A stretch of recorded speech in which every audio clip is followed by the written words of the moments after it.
যে সে কিভাবে চলে আসে, সাইনকৃত কপি চলে আসে। এবং এই জন্য আপনার সকল সার্ভারে বা সকল পিসিতে বা সকল নেটওয়ার্কে আমরা যে ওপেন নেটওয়ার্ক চালাই ইন্টারনেট, সেই ইন্টারনেটে কিন্তু এটা চলবে না।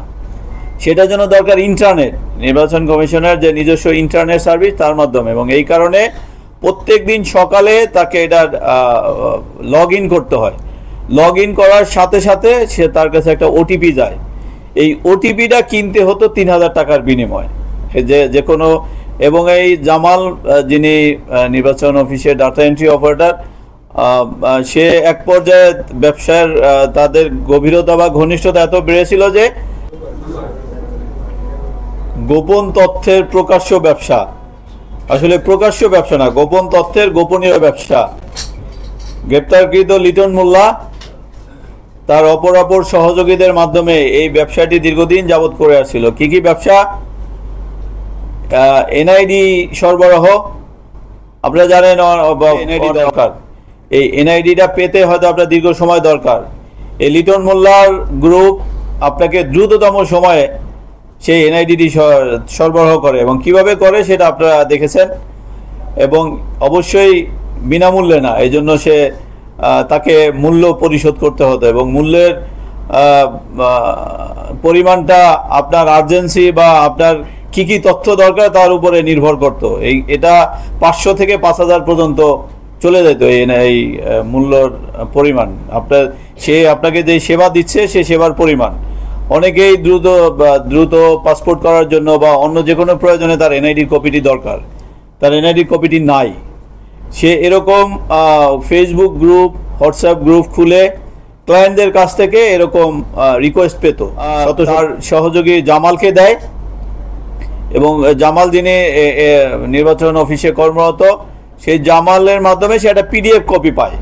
পিডিএফ কপিটি তার ডেভেলপকৃত একটা ওয়েবসাইট, যেটা হচ্ছে যে NIDBD.link, সেই ওয়েবসাইটে এন্ট্রি দিলেই ওই কপিটা, তার যে পিডিএফ কপি, সকল তথ্য সেখানে উল্লেখ থাকে। সেই পিডিএফ কপিটা যদি তার ওই ডেভেলপকৃত সাইটে সেটা আপলোড করে, অটোমেটিক একটা আপনার এনআইডি কপি, সাইন করা এনআইডি কপি চলে আসে আপনাদের। এবং এই লগ ইন করতে হলে ওটিপিটা যেহেতু আবার অন্য আরেকটা নাম্বারে, এই জামাল মোল্লা না, এটা আরেকজন ব্যক্তি যাকে আমরা শনাক্ত করার চেষ্টা করতেছি। এবং তার কাছ থেকে ওটিপিটা নিয়ে সে ২৪ ঘন্টার জন্য লগ ইন করতো। আবার পরবর্তী দিনে সে একইভাবে লগ ইন করতে হতো, এবং লগ ইনের জন্য তাকে ৩,০০০ টাকা দিতে হতো প্রতিদিন। আবার একই সাথে এই জামালকে এই এনআইডির সেই পিডিএফ কপি পাওয়ার জন্য এবং আরও অন্যান্য যে সকল আনুষঙ্গিক সেবা তার কাছ থেকে নিত, তার জন্য তাকে একটা নির্দিষ্ট পরিমাণ টাকা পে করতে, এবং এটা তাদের মোবাইল ফিনান্সিয়াল সার্ভিসের যে অ্যাকাউন্ট ছিল সেই অ্যাকাউন্টেও চলে যেত। এবং সে এইভাবে হারানো এনআইডি এবং অনেক ক্ষেত্রে জাল এনআইডি কপিও তৈরি করতো। আপনারা জানেন যে বিকাশ, নগদ বা অন্য মোবাইল ফিনান্সিয়াল সার্ভিসের অ্যাকাউন্ট ওপেন করার জন্য আপনার এনআইডি বাধ্যতামূলক। সে এই ক্ষেত্রে যারা এরকম ক্রিমিনাল, আপনারা জানেন যে এখন এই মোবাইল ফিনান্সিয়াল সার্ভিসের প্রতারক চক্র অনেক বেশি সক্রিয়।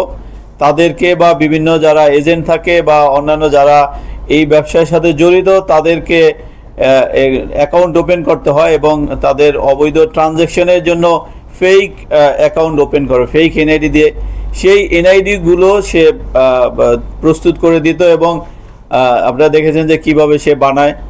পাশাপাশি আপনার যদি সিম কার্ডের বিপরীতে কোনো রেজিস্ট্রেশনের ব্যক্তিটা কে, তার পরিচয় দরকার হলে সেটাও তাকে দিয়ে দিত, লোকেশনটাও তাকে দিয়ে দিত।